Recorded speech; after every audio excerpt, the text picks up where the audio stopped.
Three, two, one. You're an artist on record, your ultimate intimate conversation with your favorite artist. It's your first time here. Make sure you subscribe, post your comments down below, give us a thumbs up. In the hot seat, last man standing of the Blizzard of Ozz is Mr. Bob Daisley. We're going to talk to him. You're not going to miss this episode. It all starts now. Don't touch that dial. Bam. Now you can talk, Bob. So we're back. Welcome, my friend.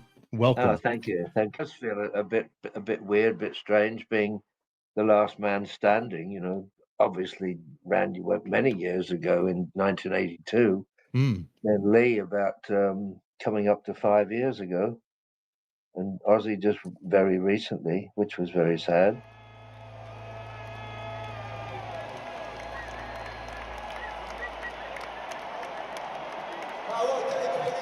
Ozzy Osbourne, rock and roll star.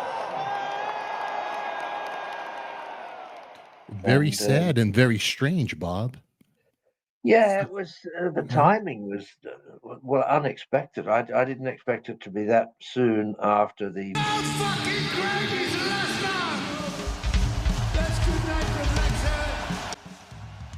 No, I don't think anybody did.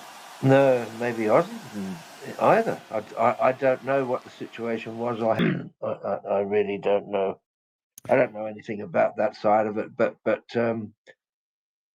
we all knew it was coming sooner or later with the warning signs and the illness and the rest of it. But to be honest with you, I didn't know how I would feel when it did happen and when I found out. And on that morning that I found out, my daughter phoned me. It was about 7:45, and I said, "Why are you phoning so early?" And she said, "I just found out Ozzy's died." It was a huge part of my life for many years. You know, all the good memories came flooding back though. On that day, I got very sad, you know, and I did shed tears.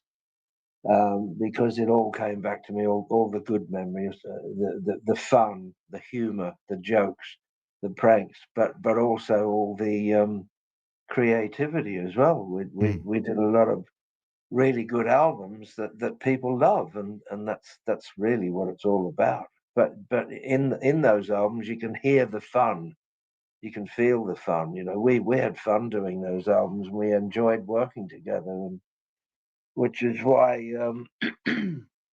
I guess that he kept calling me back. Yeah. I mean, Bob, well, first of all, there was hearing the news. I was out of town. I was in the UK. Well, I think I was on my way to Scotland. And then when I got off the train, I looked at my phone and I actually thought of you. I'm like, because you and I were emailing each other from the last show we did. And I was doing some edits and I was like, oh my God, I wonder how Bob is taking this and how you're handling this. I mean, Ozzy's death, and I covered it when he passed away right away.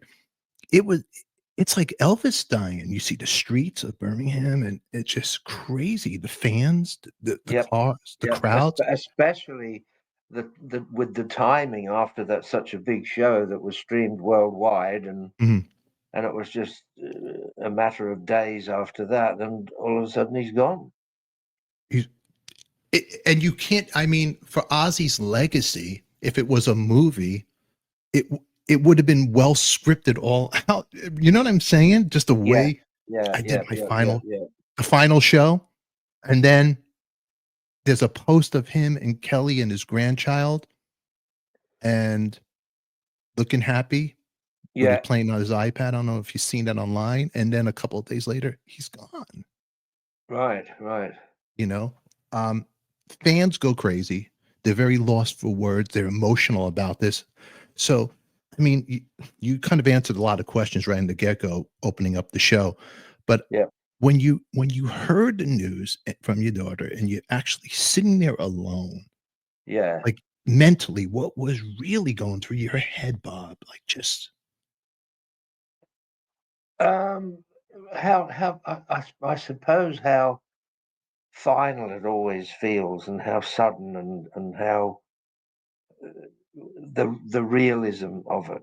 You know, we can be warned. We knew that was coming at some point soonish, but when it was actual, that's when you get your true emotions, I suppose. And I within probably, I don't know, an hour or two, I was in tears because all the good memories came flooding back of the times that Ozzy and I shared. A lot of good times. You know, that obviously there were people know that there were lawsuits, there was some dirty water that went under the bridge and all that, but all that paled against all the positive parts of what our relationship, working relationship, friendship really meant.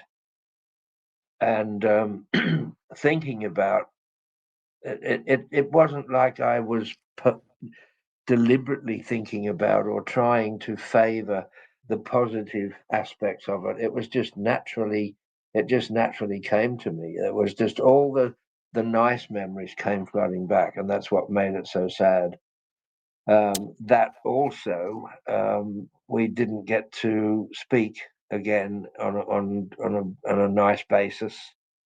And that there'd been some bad blood and some bad vibes and the usual stuff between people at war legally and lawsuits and things like that. But all that was really unnecessary anyway. Yeah, all the lawsuits, the suing, and that we were entitled to our credits, we were entitled to our payment, and we never ever got it. The first album we got properly credited on everything: the production credit, the performance credit, and the songwriting credit. But on Diary of a Madman, Lee and I were omitted altogether, other than songwriting credits. We had our songwriting credits, but we didn't get our co-production credit, and we didn't get our performance credits. That hurt a lot at the time, and continues to hurt. But yeah, the bad stuff paled against the good stuff, which I'm pleased to say. Well, it wasn't a choice; it was just how I naturally felt. Yeah, and you're entitled to those feelings without a doubt. Um, I was just looking too after Ozzy's passing. Um, it was saying Ozzy Osbourne's "Crazy Train" and "Mama, I'm Coming Home" entered the Hot 100 for the first time after his death. There was an article about that I saw online. Pretty Right. wild. I mean, pretty wild. Oh Pretty yeah. wild. Mama, The- I'm Coming Home, I played on, but I didn't co-write. But Crazy Train, I definitely co-wrote. Randy's yeah, riff, my lyrics, Ozzy's melody. Yep, yep. I mean, it's these songs will live on forever, and as you see it play out, it's like fans will remember where they were. You remember where you were when John Lennon was assassinated. You remember where, if for the people that are old enough watching this, for the young ones, they won't remember because when Lennon, but I remember. You'll remember when Kennedy was assassinated. You Yep, know, yep. these are things you will remember. Martin Luther King, you'll remember this, and Ozzy's passing. Yeah, you'll never People, forget it. You'll never forget Elvis. it. It, Mm. it's like Princess Diana. It was just big. It was a Yes, huge yes. Yep, theme. yep, yep, Now, yep. obviously, I think the build-up was made it even bigger too, because it had been publicised, the farewell concert with Sabbath and the reunion with the original members of Sabbath, and the whole thing. And nowadays with streaming worldwide, it was such a huge event. And then to pass away so soon after that, it was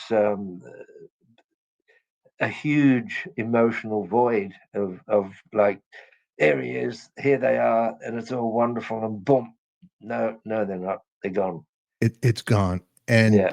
that closure of even wanting to say something to Ozzy, it's gone. It's gone. You Oh can't. yeah, yeah, that's right, that's right. I know. I remember Sharon telling me in New York at one of the lawsuit depositions, and she said he misses you, you know. And I said, yeah, well, I miss him too. And Ozzy and I were close for many years, and I didn't mind all that stuff, but I had to stand my ground and fight for what was I knew was rightfully mine. But yeah, it You know, would have been nice if Ozzy and I could have made up or even done something recording wise or songwriting wise or whatever. I said in one of the videos I did covering Ozzy's passing, and I said we just had Bob on the show, and I actually said, I know that Bob has love for Ozzy, whether the drama with the lawyers and all the crap and the business of it. I know there was love there, Oh, and always, yes, yeah. I mean, if the Osbournes are listening, it's very sad what they're going through, and I felt so bad because there's so much out there. There's people that love and there's people that hate them, but this poor woman, she looked so fragile and frail. Losing Ozzy, you could see it took a toll on her too, like in those Yeah, videos. of It's course. awful. It's Yeah. it's and nowadays Ozzy's age, that's not old these days. His age, then he No, passed away. 76 is not old, but he No. was quite ill. The Parkinson's. I remember Ozzy used to use those artificial sweeteners a lot, Mhm. Sweet and Low and Equal and whatever else they're called, and they are apparently directly connected to Parkinson's disease as one of the causes. I saw in the Osbourne show that he had an iced tea and he was emptying a little packet of that into the iced tea, and I thought, oh God, he's still using that stuff, and it's pretty poisonous. It's That got is pretty poisonous. aspartame in it. Yeah, I didn't even know about that. That leads to that. That's crazy. Everything we touch, we really got to be in tune with ourselves. Yeah, that's why it's worth doing research and looking into what you're putting into your body and what's really going on and what's being done to us. It's Bob, on the show. Right, if you could say something to Sharon, the family, what would you like to say to them?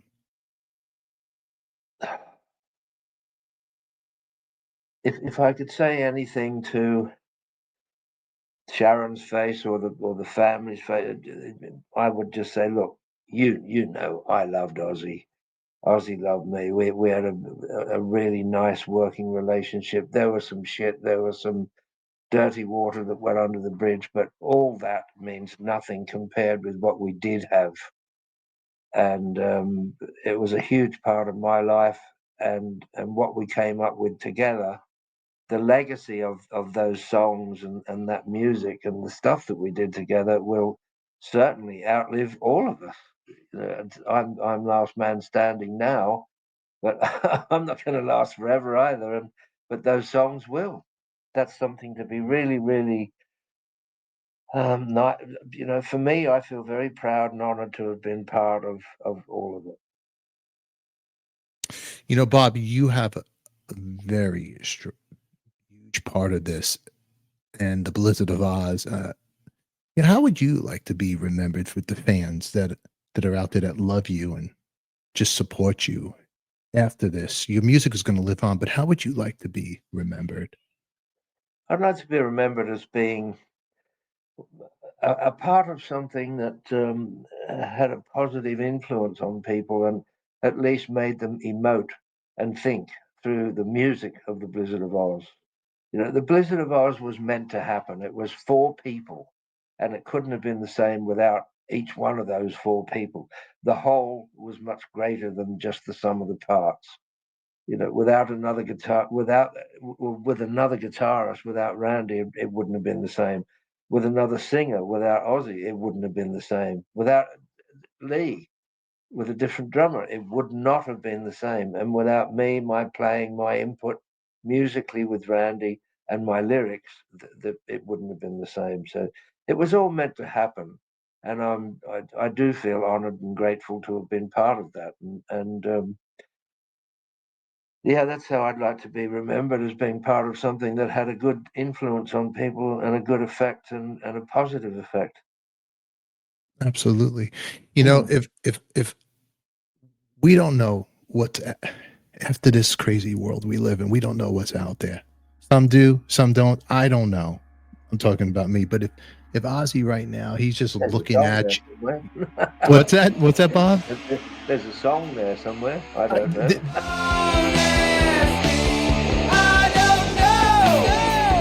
That's what that song was about. You know, Ozzy told me about being in Black Sabbath Hmm. and how people would come up to them and ask them questions about what's going to happen and where are we and what's going to happen with the world, because they were Black Sabbath and they must be seers or prophets or something, you know. Mhm. But they were just a rock band from Aston. But that's what the song "I Don't Know" was about. That was just me putting words into Ozzy's mouth about his own experience with Sabbath. Don't ask me; I don't know. That's wild. That was it. Wild. Wild. What a fantastic song. If he's right now on your shoulder looking at you right now, his Ozzy, soul, if right yeah, now, if he's looking yeah. at you or just in the room with you, what would you like Mhm. to say to him right now? I would like to say, Ozzy, you know what we had. It was something special, and it was just the four of us, and it was never the same after that original initial four people.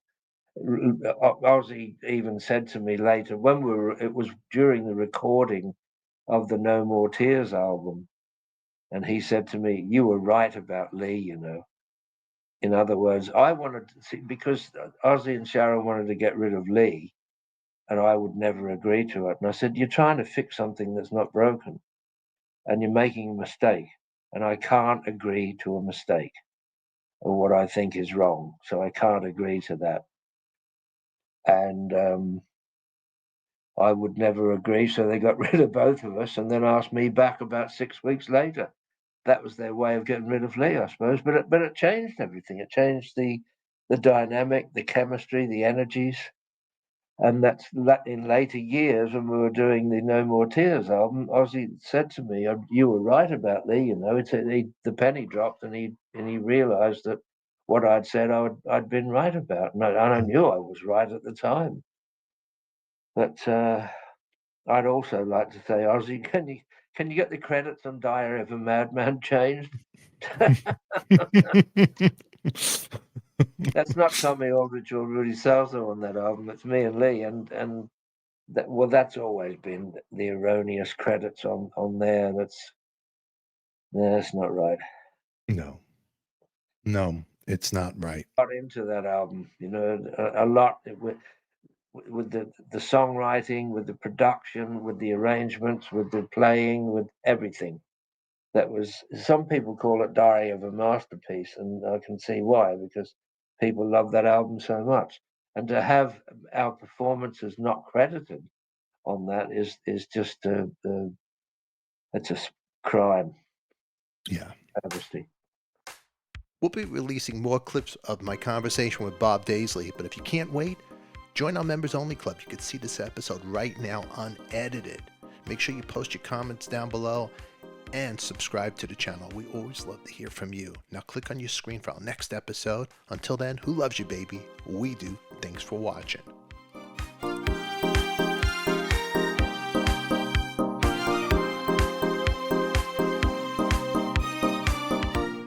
Did I forget to mention Artist on Record, the rock and roll podcast, now streaming on Apple Podcasts, Spotify, iHeartRadio, and YouTube Music. Check it out. Take us on the go wherever you go. We'll see you later. Now get out of here, you crazy kids.